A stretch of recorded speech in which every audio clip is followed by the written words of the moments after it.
Convidamos neste momento para vir à frente o excelentíssimo desembargador José Laurindo de Souza Neto. O magistrado irá proferir a palestra de abertura com o tema A aplicação de medidas socialmente úteis nos juizados especiais. Já? Tá bom, funcionando. O desembargador José Laurindo possui graduação em Direito pela Pontifícia Universidade Católica do Paraná, mestrado em Direito pela Universidade Federal do Paraná e também é doutor em Direito pela Universidade Federal do Paraná. Em 2004, concluiu o estágio de pós-doutorado, junto ao Departamento de Sociologia da Faculdade de Direito da Universidade degli Studi de Roma, La Sapienza, em programa vinculado ao Ministério da Educação, CAPES. É professor, foi diretor-geral e ex-supervisor pedagógico da Escola da Magistratura do Paraná, sendo coordenador científico de cursos de formação inicial e continuado para magistrados junto à EMAP, coordenador regional também da Escola Nacional da Magistratura. Pertence à Comissão Permanente de Jurisprudência, Revista, Documentação e Biblioteca, foi presidente da 8ª e da 3ª Câmara Civil. Ex-membro do Conselho Nacional de Política Criminal e Penitenciária e pertence ao Conselho Editorial da revista do mesmo instituto. Compõe o Conselho Editorial das revistas da Escola da Magistratura e Boni Iuris. É membro do Corpo Editorial da Revista Judiciária da Associação dos Magistrados do Paraná, da Revista de Estudos Jurídicos e Sociais da Unipar e da Revista da Universidade Estadual de Londrina. É parecerista ativo dos eventos do Conselho Nacional de Pesquisa e Pós-Graduação em Direito. Avaliador da Revista Direito e Desenvolvimento da Universidade de João Pessoa e da Revista Jurídica do Ministério Público de Santa Catarina. Foi o primeiro juiz dos juizados especiais desde o início e primeiro juiz do juizado criminal. Integrou também as turmas recursais. Tem experiência na área de direito, com ênfase em direito público, atuando principalmente nos seguintes temas: jurisdição e processo constitucional, criminalidade, cidadania, juizados especiais e direito processual. Por gentileza, desembargador. Certo, muito bem. Boa noite a todos. Eu, inicialmente, quero saudar todos os presentes, dar as boas-vindas. Quero agradecer a participação de todos e também a colaboração que nós tivemos aqui do presidente do Tribunal, Adalberto Xisto Pereira, desembargador, da Escola da Magistratura, com o desembargador Cleito Maranhão, e, sobretudo, da Associação dos Magistrados, na pessoa aqui, nosso presidente, Geraldo Dutra. Eu prometo que serei breve, porque nós sabemos que uma fala ela não precisa ser, se for curta, não precisa ser nem boa. Então, inicialmente, cabe registrar a importância deste evento, do FONAGE, quanto tem sido importante o FONAGE na consolidação do entendimento dos tribunais. O FONAGE é hoje, talvez, o maior intérprete da Lei 9.099. Esse evento que ocorre de 6 em 6 meses, ele tem exatamente este objetivo de sedimentar, de uniformizar, de uniformizar a jurisprudência, de produzir enunciados, de dirimir dúvidas, de apontar soluções. Então, o FONAGE tem contribuído, não é à toa que ele tem sido um fórum, que os seus enunciados têm sido referência nas decisões dos tribunais superiores, do Supremo Tribunal Federal, do Superior Tribunal de Justiça. Então, essa é a importância desse encontro aqui nesse 46º Fórum, né, Nacional dos Juizados Especiais. Os desafios são grandes, né? Nós sabemos que os desafios que nos cabe, estamos aqui com magistrados engajados numa jurisdição, numa tutela jurisdicional rápida, célere, substantiva, né? E sabemos que os desafios são importantes, são desafiadores, porque nós temos que ter a preocupação de evitar a ordinarização dos ritos, né? Esse é um desafio importante do juizado especial. Nós temos que lutar contra a precarização das estruturas e temos que também lutar pela manutenção desse sistema, desse microsistema que recebe as influências do sistema tradicional.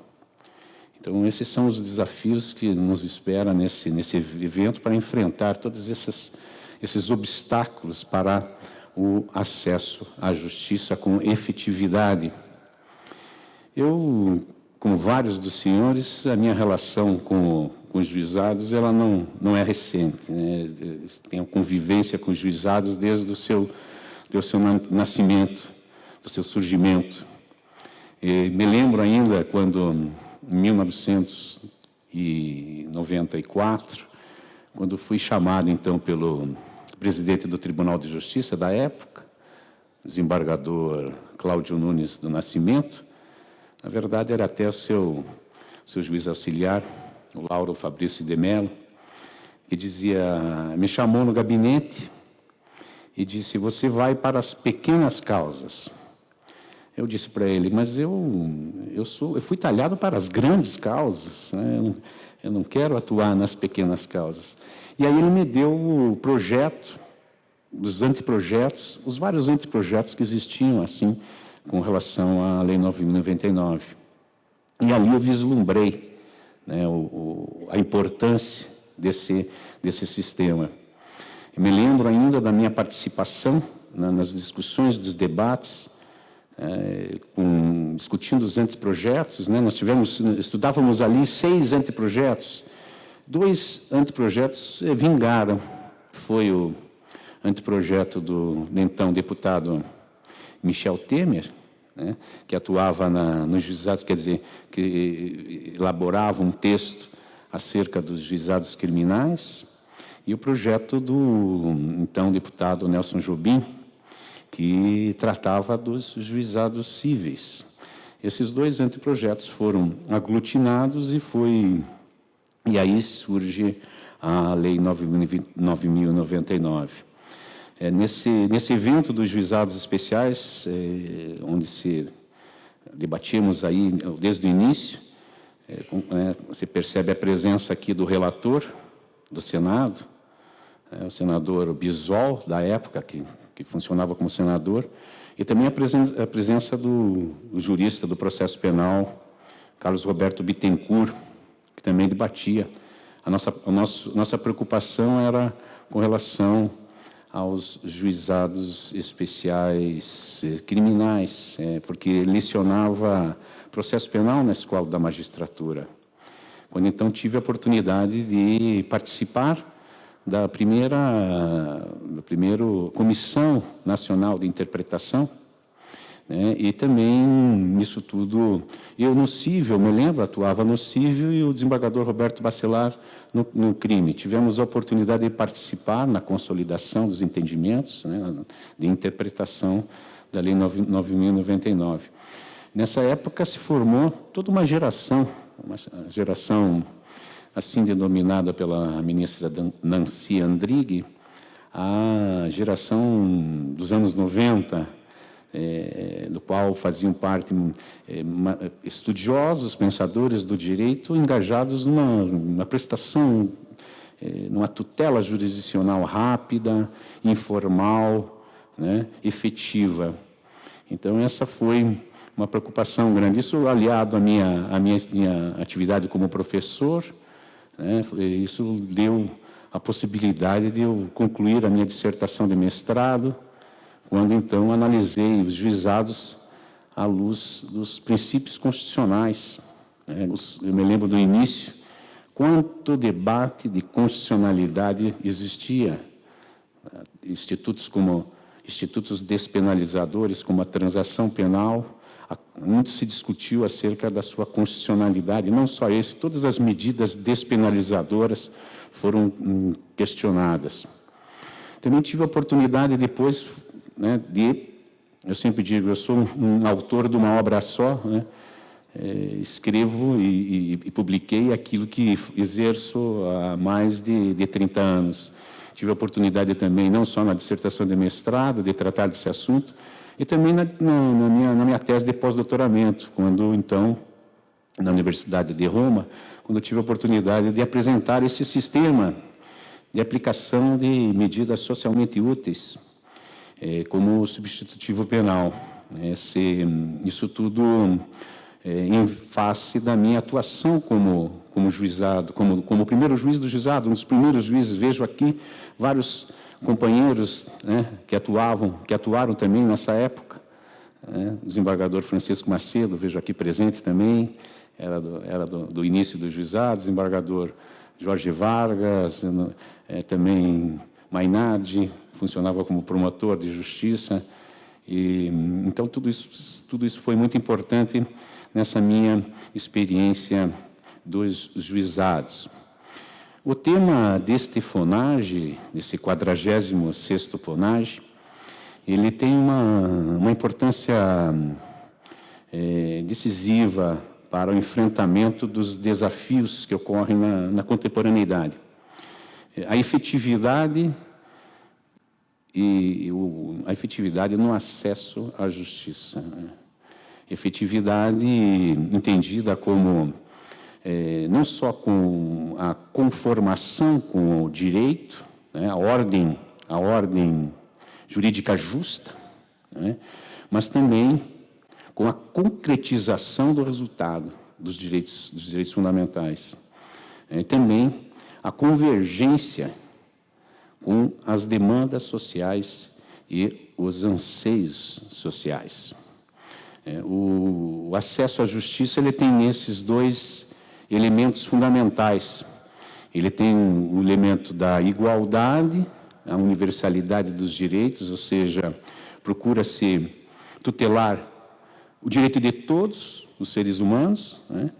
E também a universalidade dos direitos, de todos os direitos fundamentais. E a efetividade, como eu já dizia, né? A concretização, a realização e a convergência com as demandas sociais. Esse tema de acesso à justiça, ele chega um pouco atrasado no Brasil, e ele tem início, como os senhores sabem, no projeto Florença, que foi uma pesquisa empírica, né, multidisciplinar, porque faziam parte não só pesquisadores da área jurídica, mas também pesquisadores de todas as ciências sociais, antropólogos, sociólogos, filósofos, ou seja, toda uma gama de multidisciplinariedade, interdisciplinariedade e transdisciplinariedade.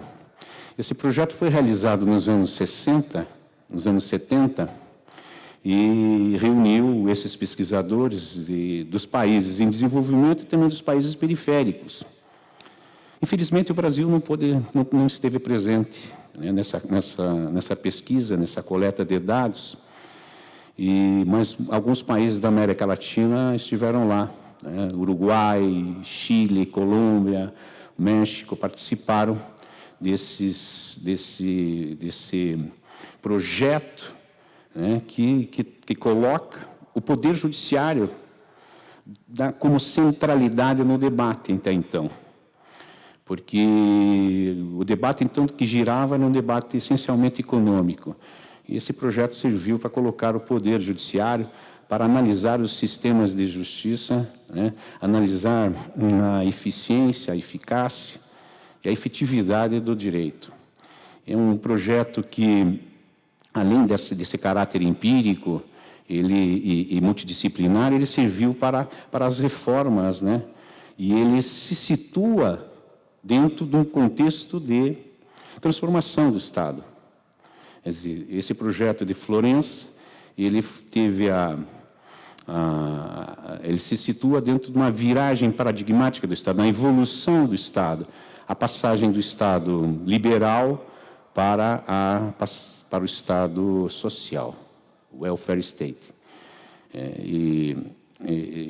Então, foi um projeto que serviu de base para as reformas de várias legislações, inicialmente com a preocupação nos institutos processuais, porque, guiado pelo Mauro Capelletti e o Brian Gart, preocupado com os mecanismos processuais do processo civil, sobretudo, mas, no decorrer dessas pesquisas, nos anos 70, vai paulatinamente adquirindo o conteúdo da questão social.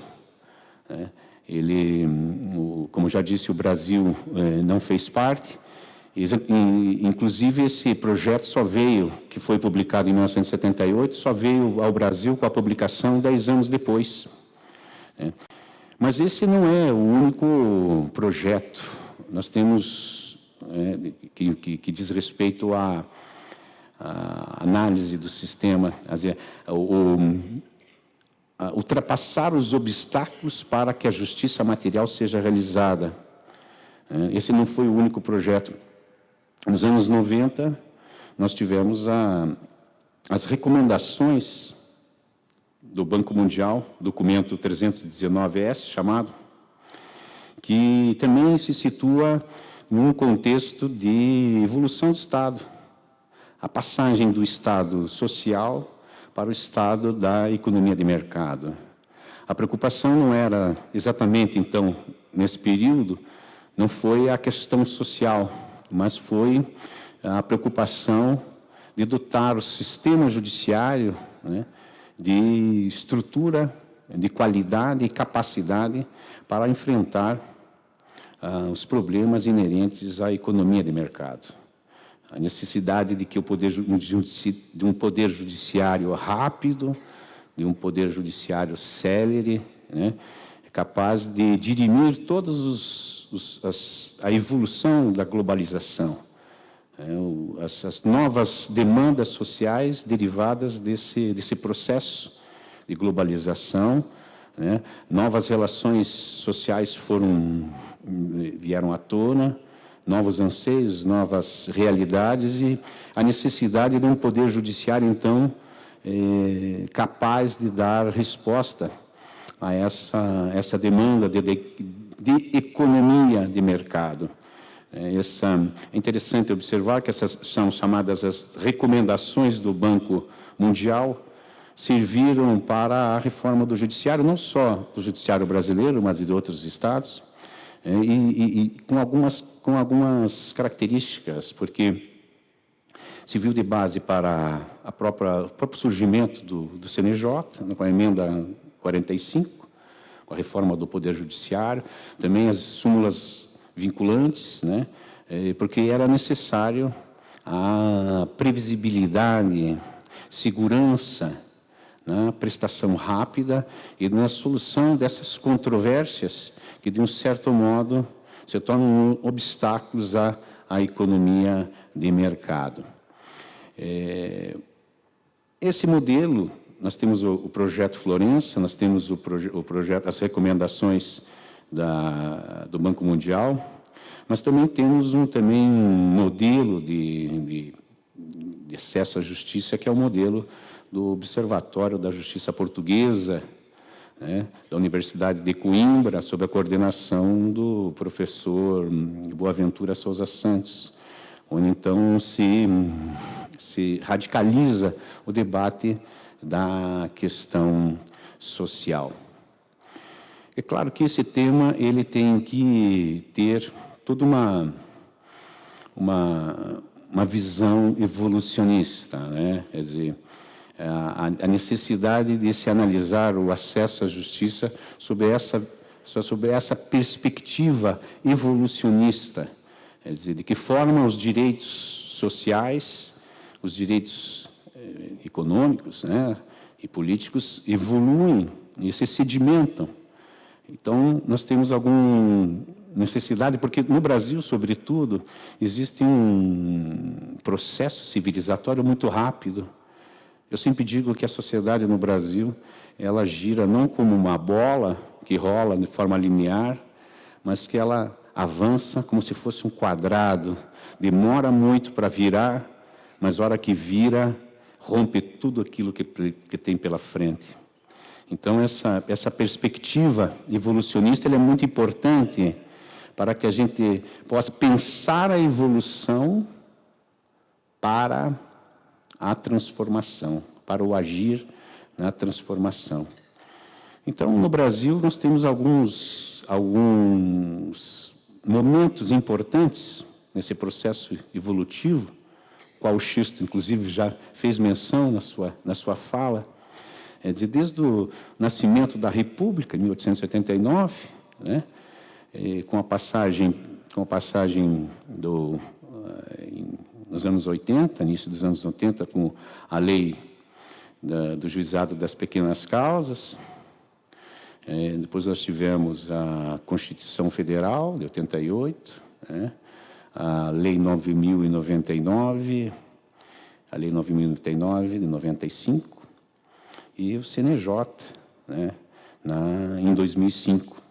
Então, todos esses momentos de evolução para a sedimentação dos direitos fundamentais e do processo de cidadania foram muito importantes para a análise da realidade brasileira, daquilo que se vive hoje e daquilo que se concebe hoje como cidadania, como direito fundamental, e como acesso à justiça, como efetividade.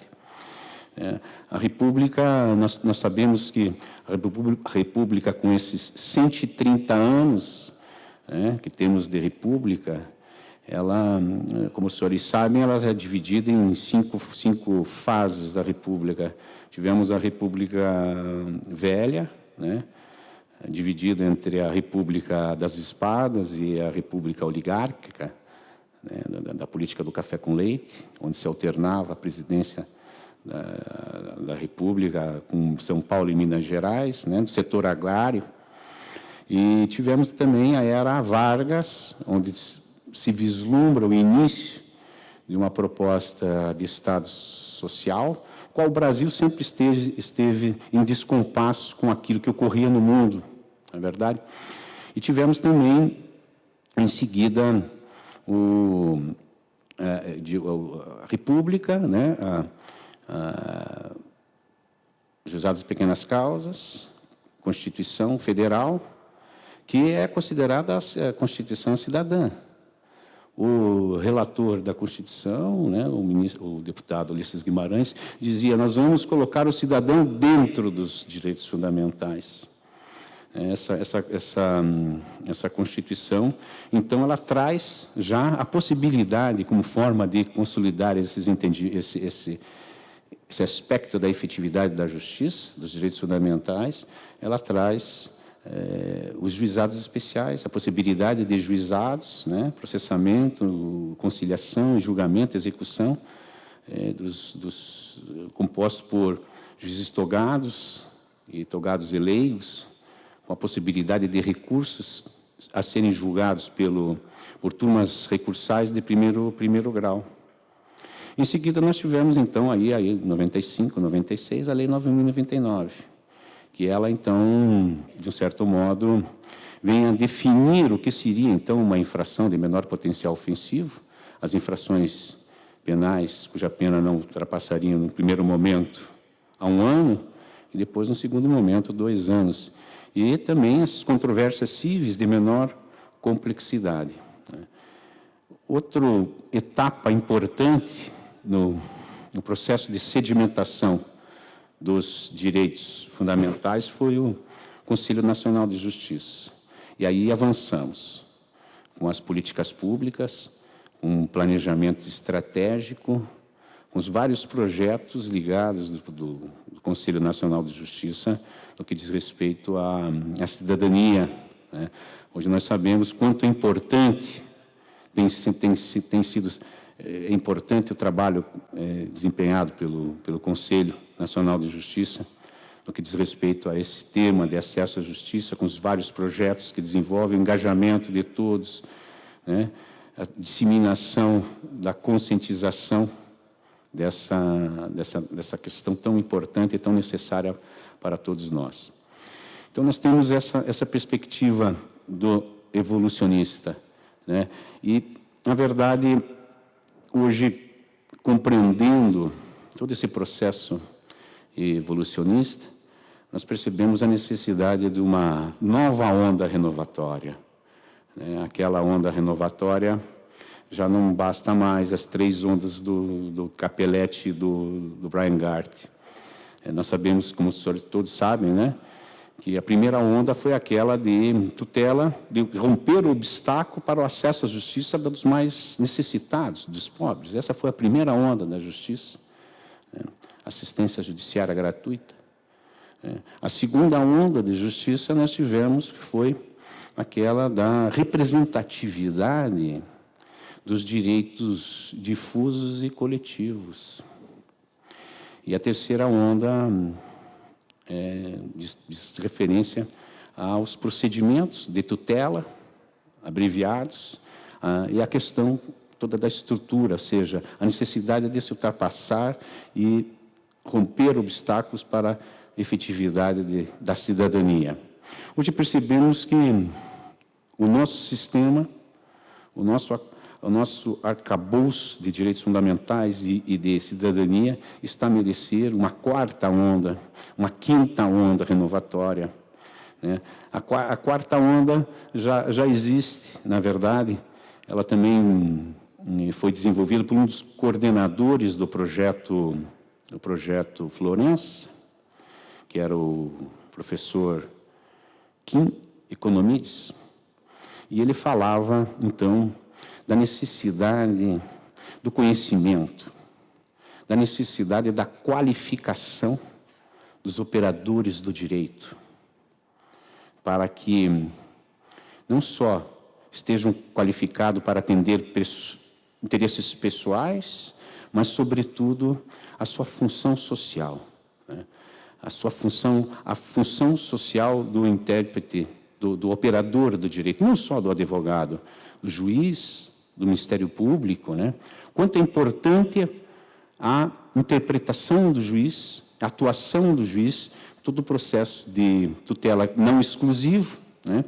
Porque o juiz, ele, na verdade, ele se insere dentro dessa consolidação de cidadania, porque ele interpreta a consciência social. E, ao fazê-lo, ele modifica a consciência que interpreta. Então, toda a necessidade de se qualificar, capacitar, o conhecimento é muito importante, porque é a ferramenta mais importante para o bem comum. Esse Kim Economides, ele dizia, para se enfrentar a questão do acesso à justiça, não basta mais, quer dizer, não é mais necessário, não é somente necessário, quer dizer, a questão metodológica. É necessário nos adentrar nas questões epistemológicas, por isso da necessidade de conhecimento, da cognição, da capacitação, acerca das responsabilidades sociais, para que sejam atendidas as demandas que se renovam cada vez mais. A questão, então, da humanização humanização dos operadores do direito. Outra questão muito importante, né, isso alinhado à política do CNJ, foi a resolução do CNJ que estabelece a Política Nacional de Tratamento Adequado dos Conflitos. Esse tribunal de multiportas. Nessa imagem, nós podemos ver aqui uma porta aberta, talvez seria a porta da mediação, uma outra porta, a porta da conciliação, Uma porta fechada talvez fosse a porta do julgamento, né? E talvez aquela porta semi-aberta, a porta da arbitragem. Porque os sistemas de solução de conflitos, isso é trazido na resolução 125 do CNJ, esses vários modos de resolver o conflito de forma adequada, né? Nós temos aí a autotutela, né, onde se resolve um conflito através da força, ou até mesmo da persuasão, sendo legítima se estiver de acordo com a ordem jurídica, não é verdade? Depois nós temos o sistema da autocomposição, onde existe a participação de um terceiro facilitador, mas numa posição horizontal, não uma posição vertical, né?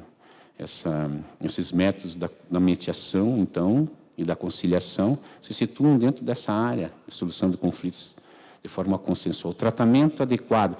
Existirão casos que deverão ser dirimidos através da conciliação, questões patrimoniais, por exemplo. Existirão casos que deverão ser dirimidos pela forma da mediação, nos casos principalmente no âmbito da família, familiar, onde se exige e é necessária uma continuidade dessa relação. Existirão casos que deverão ser solucionados pelo próprio julgamento para a formatação de jurisprudência e outros casos de interesses econômicos para que possa atender essa chamada economia do mercado, a arbitragem. Quanto é importante a arbitragem na solução desses conflitos de natureza econômica, de natureza que existem. Aliás, as recomendações do Banco Mundial, o documento 319, ele traz questões interessantes, é uma análise acerca da América Latina e do Caribe, mas ele incentiva muito os chamados MARC, os métodos de resolução de conflito os meios alternativos de resolução de conflito, MARC. Traz várias questões outras acerca do acesso à justiça para as mulheres, né? Existe um capítulo específico onde se descreve a dificuldade das mulheres, dificuldade de gênero, de acesso à justiça. Então, esse é essa onda renovatória, a necessidade dessa quarta onda e quinta onda de renovatória da justiça. Mas nós sabemos que os juizados especiais é uma justiça de massa.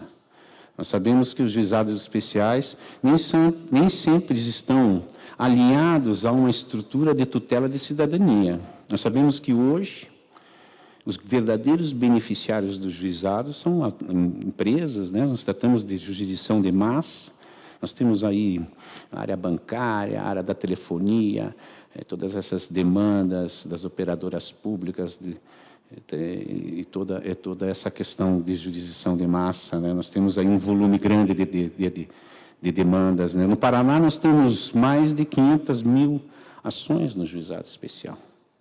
Só na turma recursal, nós temos mais de 55 mil recursos nas turmas que tramitam nas turmas recursais. Então, quanto é importante a inteligência artificial? Já foi objeto, inclusive, de um FONAGE, onde alguns tribunais trouxeram soluções, né,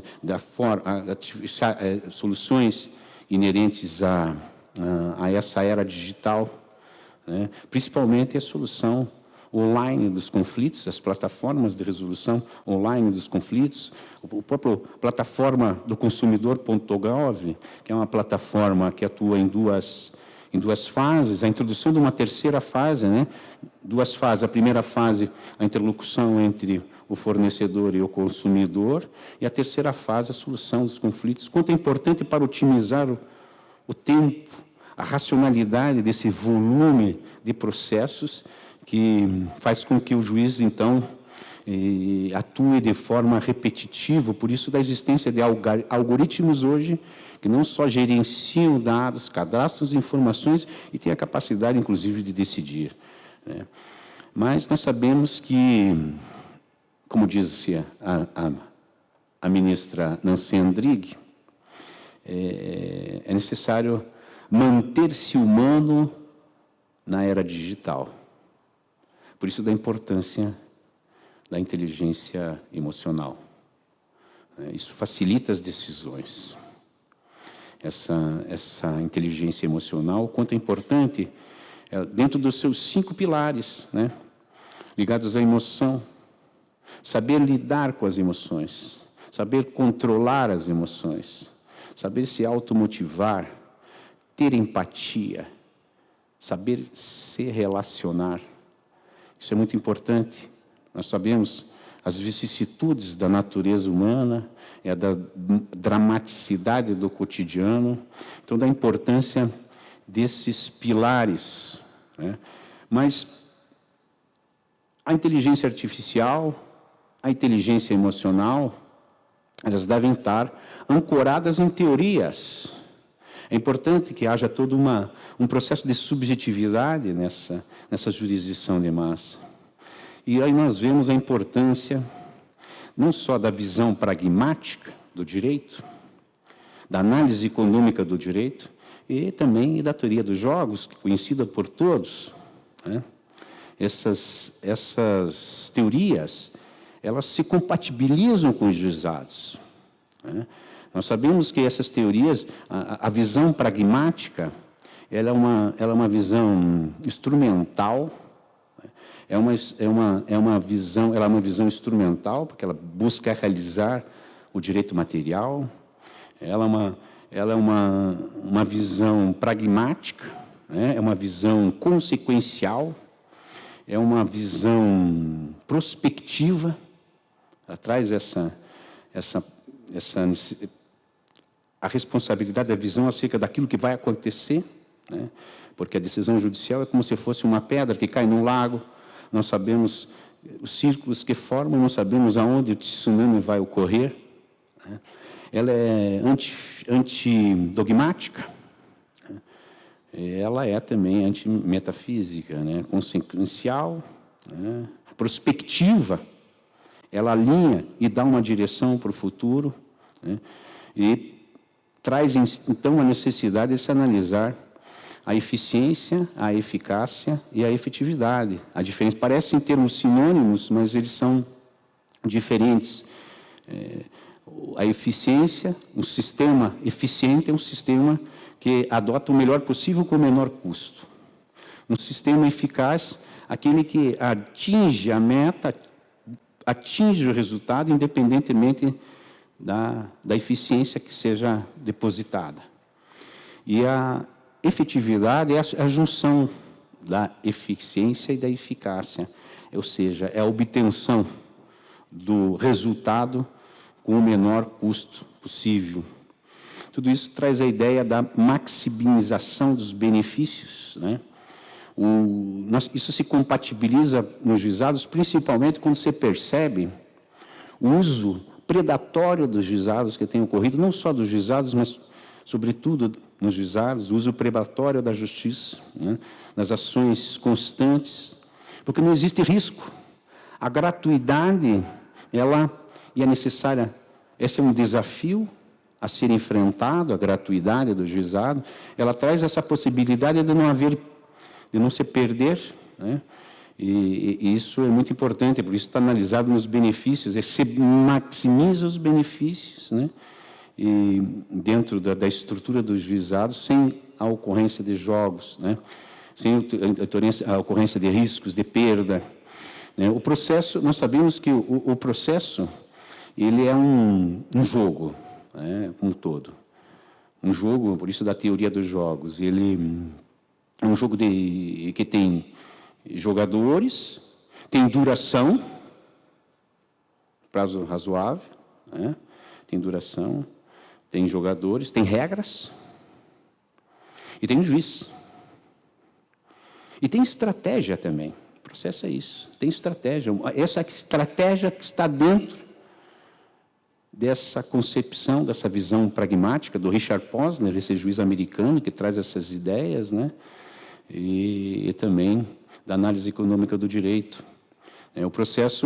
Essa estratégia é a questão principal no que diz respeito à escolha das decisões. Tudo isso facilita o acordo. Quando se existe previsibilidade, abre-se oportunidade de acordo. Por isso que essas teorias elas se compatibilizam no sistema do juizado. Essa previsibilidade, a segurança que ocorre e a previsão. Nos juizados cíveis existe essa preocupação, nos juizados criminais também existe uma preocupação, porque elas facilitam os acordos para a própria implementação dos substitutivos penais. Como diria o Calamandrei, não basta conhecer as regras do xadrez para se tornar um enxadrista.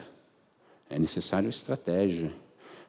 Essas são as teorias que dotam, então, que podem dotar a existência, a compatibilidade, os acordos no juizado, Quer dizer, na verdade, se cede para não perder o todo. Se cede porque, para não perder o todo, existe essa possibilidade de acordos, e facilitam os acordos dentro dessa jurisdição consensual, dentro desse aspecto da solução dos conflitos de forma consensual. O sistema, eu sempre atuei no juizado criminal, o Jorge Vargas também, fomos companheiros lá no juizado criminal, assim como o desembargador Francisco. Nossa preocupação sempre foi nossa atenção à prática, e eu sempre atuei nos juizados, atuei também no juizado civil, mas no juizado criminal. E hoje você percebe que a efetividade dos juizados ela tem consequência, tem relação com tudo aquilo que ocorre dentro do sistema criminal. O juizado especial ele estabelece, dentro desse contexto de tratamento de conflitos, ele desenvolve a possibilidade de acordos, de solução rápida dos processos. Claro, então, ela se situa dentro do sistema criminal, E esse sistema criminal que nós vemos, ele é um sistema em crise, É um sistema que nós percebemos a barbárie institucionalizada dos presídios, E a necessidade, então, chamando da necessidade do juizado desempenhar nas infrações de menor potencial ofensivo aquilo que é chamado de prevenção social, prevenção primária, prevenção secundária e prevenção terciária. Muitas são as razões da falência, da crise do sistema criminal, mas não nos cabe aqui analisar, nesse espaço de tempo, os fatores que causam violência dentro do sistema de justiça criminal.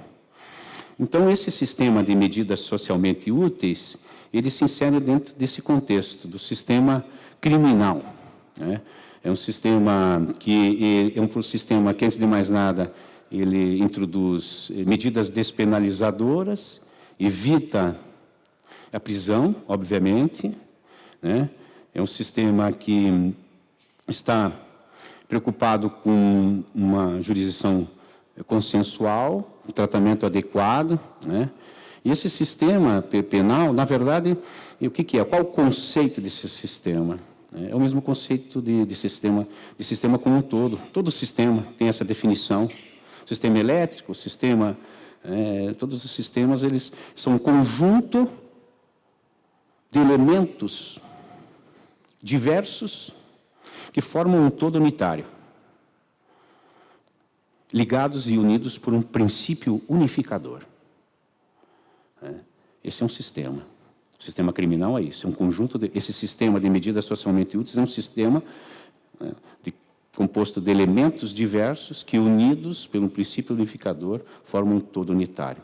Mas quais são os elementos dentro desse sistema? O primeiro elemento desse sistema, antes de mais nada, é a universidade. A necessidade do conhecimento, da qualificação, como fazia menção anteriormente.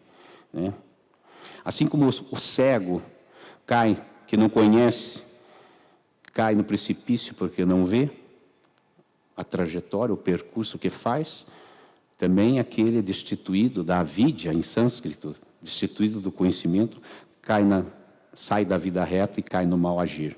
O conhecimento é muito importante. A universidade, eles vão exatamente estabelecer quais são as necessidades sociais mais urgentes da sociedade naquela realidade, naquele local, né? Eu, quando implementei esse sistema, em 1995, na Juizado Especial, fizemos um convênio, fizemos um projeto piloto com a Prefeitura Municipal de Curitiba, era o prefeito também, naquela época, o prefeito Rafael Greca, e nós fizemos um convênio, então, porque da necessidade dessa cooperação dos outros poderes, né? Mas esses elementos não é composto não só pela universidade, mas também pelo Ministério Público, pela Defensoria, pela Polícia, a importância da Polícia Civil, da Polícia Militar, sobretudo, dentro desse sistema. O juizado, eu sempre digo, nós temos projetos com a Polícia Militar que tem o objetivo de transformar o policial militar, não mais no primeiro juiz da causa, mas no primeiro mediador da causa. Copiamos do Rio de Janeiro, sucesso desse evento. E, então, é muito importante a participação da Polícia Militar, e não só da Polícia Militar, mas a participação de da comunidade como um todo, do Conselho de Comunidade, do Poder Executivo estadual e municipal, né, nas suas secretarias, na sua Secretaria Social, na Secretaria de Promoção Social, Secretaria de Trabalho, Secretaria de Justiça, de Família, de Meio Ambiente, né? Esses são os elementos do juizado. E o princípio unificador? O princípio unificador, que é a ferramenta desse sistema, é a justiça restaurativa. Essa é a justiça restaurativa prevista na Resolução 225 do CNJ, né, que é um conjunto de técnicas, métodos, práticas, atividades que buscam exatamente a transformação, a conscientização dos direitos e deveres de cidadania, sobretudo. Essa justiça restaurativa, ela tem princípios e eixos de atuação. São vários os princípios da justiça, 11 princípios, que a Resolução 225 do CNJ traz, da corresponsabilização, princípio da confidencialidade, da reparação do dano, da informalidade, da confidencialidade, da informalidade, ou seja, da urbanidade, da dignidade, todos os princípios que estão dentro dessa ferramenta da justiça restaurativa. E tem 3 eixos principais de atuação. Antes de mais nada, um eixo destinado à reparação da vítima, a vítima que sempre foi colocada no segundo plano da atuação, da participação no processo, a reparação do dano dessa vítima, e também da responsabilização do autor do fato, através da conscientização dos seus direitos e dos seus deveres de cidadania, sobretudo. E também o terceiro eixo diz respeito à necessidade de resgate do tecido social que foi esgarçado pela prática do ato infracional, porque nós sabemos que, quando ocorre uma infração penal, não é só a vítima que sofre a família da vítima, sofre os familiares do próprio autor do fato. Existe uma repercussão muito grande nesse processo do dano efetivo causado. Por isso, da participação de todos esses elementos são importantes. Por isso, da cultura do Ubuntu, a filosofia desse sistema é a filosofia do Ubuntu. Como os senhores sabem, a filosofia do Ubuntu é uma filosofia africana, tem conotação política, não é verdade? E ela, na verdade, é descrita como é uma história, né? Um antropólogo inglês se encontrava num dos países da África e estava ali parado quando viu algumas crianças brincando naquele solo empoeirado. Chamou essas crianças descalças e disse: olha, eu vou colocar uma cesta de doce embaixo de uma árvore, doces, guloseimas, chocolates, e vou fazer uma linha de 30 metros. O primeiro que chegar, a hora que eu disser já, vai ganhar essa cesta inteira. Quando ele disse já, todos se deram as mãos e se dirigiram e dividiram todas as guloseimas que ali se encontravam nesse cesto. Aqui esse antropólogo disse: mas o que é isso? Eles disseram: isso é o Ubuntu. Isso é o Ubuntu, tio. A necessidade da participação de todos. Como ficaríamos felizes se somente um de nós ficasse contente e todos os demais ficassem tristes? Por isso, da necessidade da colaboração de todos, né? Eu sou eu no mundo em relação ao outro, em virtude da existência do outro, né? Além desse princípio unificador da justiça restaurativa, nós temos que ver também qual é o objetivo desse sistema. Esse objetivo desse sistema não é só não aplicar a pena privativa de liberdade, mas é, sobretudo, evitar a banalização da prestação pecuniária. Porque nós sabemos que, na realidade prática, é aquela que se executa. Não existe necessidade de execução dessa alternativa à pena alternativa. Essa é a natureza. Não é nem... É uma alternativa à pena alternativa. Quer dizer, a dificuldade que o Poder Judiciário tem, a estrutura precária para executar... Já é difícil executar uma pena de prisão, né? Quanto mais uma medida alternativa à própria pena alternativa. Então, evita-se a pena de prisão, evita-se a prestação pecuniária, e o objetivo é a prestação social alternativa, né? São prestações de serviços comunitários, de caráter útil, quer dizer, onde se verifica exatamente a necessidade social mais urgente daquele local naquele período. Esse conhecimento é trazido pelas universidades, que apontam quais são as necessidades sociais mais urgentes.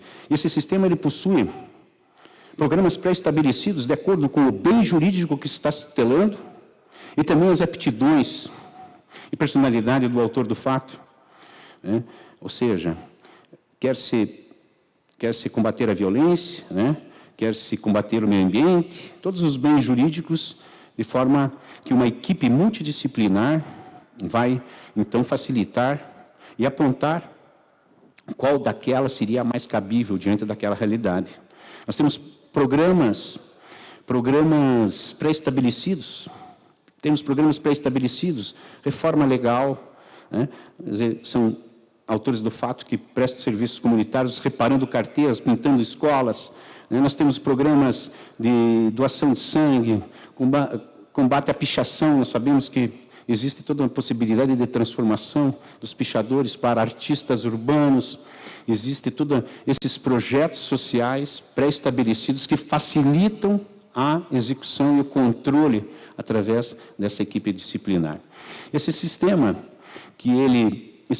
que tem todo um fluxo de atuação, ele está alinhado com a Agenda 2030. A Agenda 2030, nós sabemos, com seus objetivos de desenvolvimento sustentável, nós internalizamos, assim como o CNJ fez, principalmente no que diz respeito ao objetivo 16, que traz em si, e traz no seu bojo a necessidade da realização da paz, da justiça, a necessidade de instituições eficazes, né?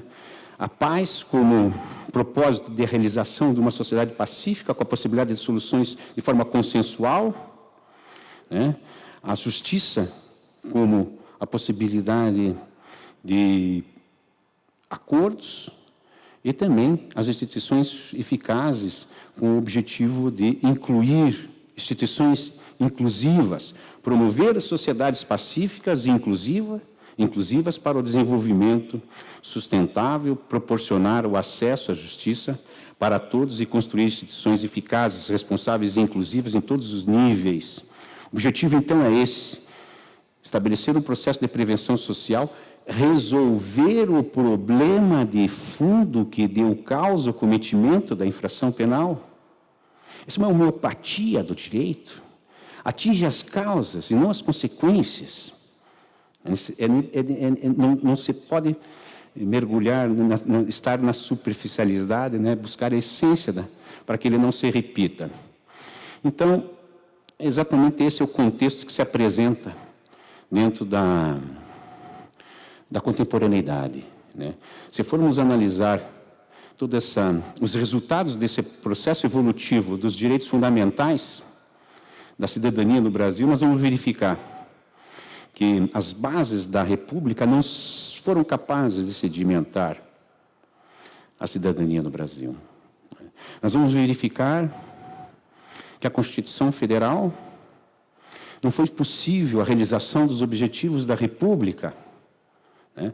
Não foi possível ainda a construção de uma sociedade livre, justa e solidária. Não foi possível erradicar a pobreza.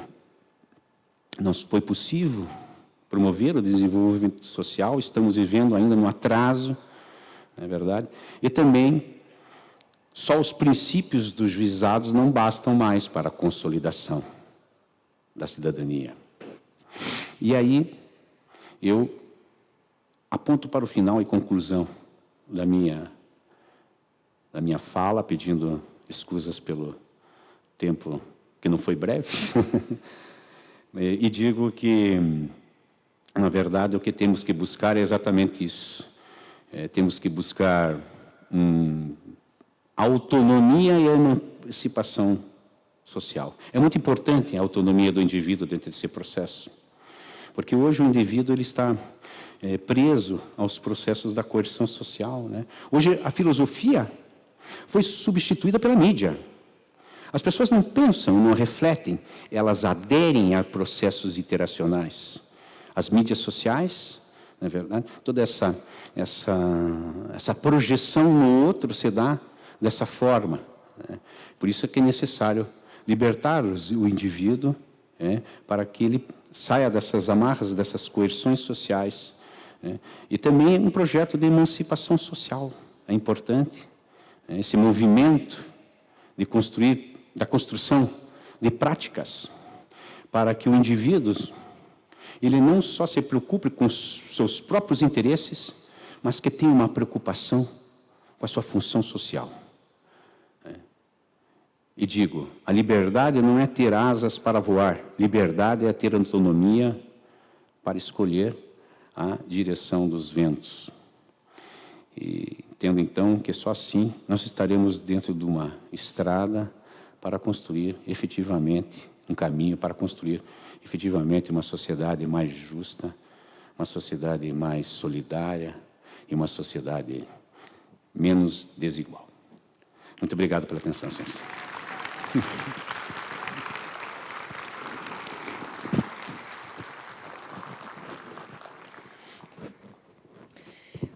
Convidamos o excelentíssimo presidente do Tribunal de Justiça do Estado do Paraná, desembargador Adalberto Jorge Xisto Pereira, para fazer a entrega do certificado ao excelentíssimo desembargador, segundo vice-presidente do Tribunal de Justiça, José Laurindo de Souza Neto.